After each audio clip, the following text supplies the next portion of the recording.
اسلام آباد high court میں پاکستان تحریک انصاف کی جانب سے جو درخواست دائر کی گئی ہے اس کا مقصد کیا ہے؟ اس کا مقصد صرف اور صرف یہ ہے کہ پاکستان تحریک انصاف یہ چاہتی ہے کہ صاف اور شفاف ٹرائل ہو۔ صاف شفاف ٹرائل کے لیے ہی پاکستان تحریک انصاف مختلف درخواستیں دے رہی ہے۔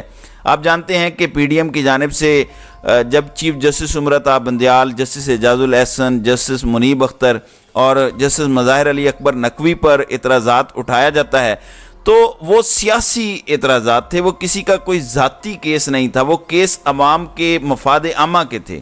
لیکن یہاں پر ذاتی معاملات ہیں اور ایک بندے کو جو آرٹیکل 10A کے تحت فیئر ٹرائل کا حق ہے وہ اس سے چھینا جا رہا ہے۔ یہی وجہ ہے کہ 9 مئی واقعات اور دیگر دہشت گردی اور جعل سازی کے 6 مقدمات میں عمران خان نے ضمانت کی درخواستیں دوسری عدالت میں ٹرانسفر کرنے کے لیے اسلام آباد ہائی کورٹ سے رجوع کیا۔ انہوں نے اسلام آباد ہائی کورٹ میں درخواست دائر کی ہے، جبکہ بشرا بی بی نے بھی کیس دوسری عدالت میں منتقلی کے لیے عدالت سے رجوع کیا ہے۔ درخواست میں کہا گیا ہے کہ ٹرائل کورٹ ایک ہی ایف آئی آر میں پہلے ہی فیصلہ کر چکی ہے جس میں اسد عمر، شاہ محمود قریشی اور اسد کیسر کی ضمانتیں خارج ہو چکی ہیں۔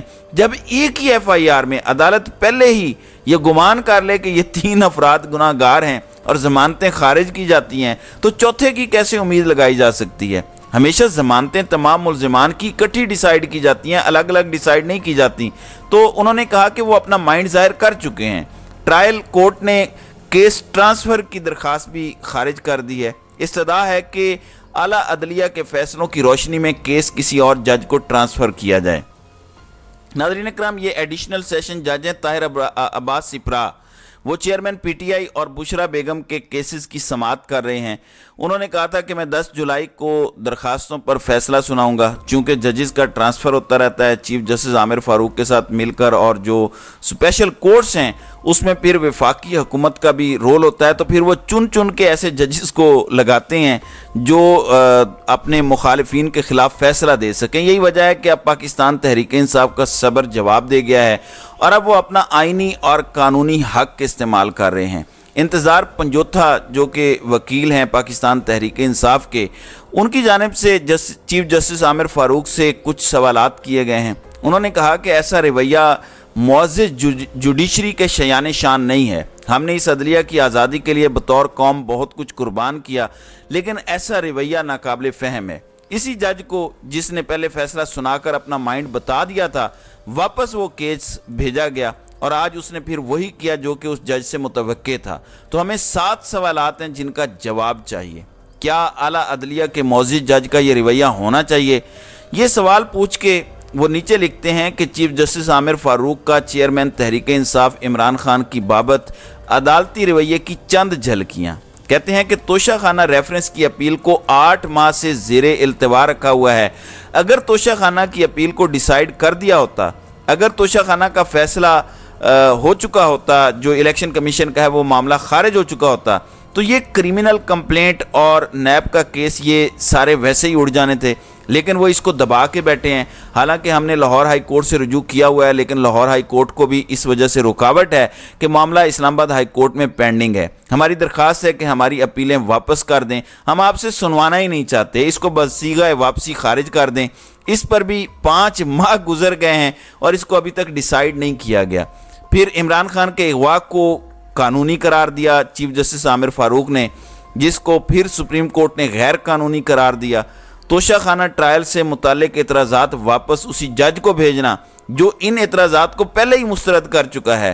3 رکنی بینچ کے معزز ججز کی جانب سے ٹیریان وائٹ کا پھر فیصلہ آنے کے باوجود فیصلہ جاری نہ کرنا اور فیصلے کے لیے نیا بینچ بنانے کا اعلان کرنا، اور وہ مبینہ بیٹی کیس کے اکثریتی فیصلے کو ویب سائٹ سے ہٹا دینا، رینجرز کے جانب سے عدالتی احاطے میں توڑ پھوڑ اور وکلاء پر تشدد پر ایکشن نہ لینا، ہمارے یہ سوالات ہیں کہ کیا اعلیٰ عدلیہ کے معزز جج کا یہ رویہ ہونا چاہیے۔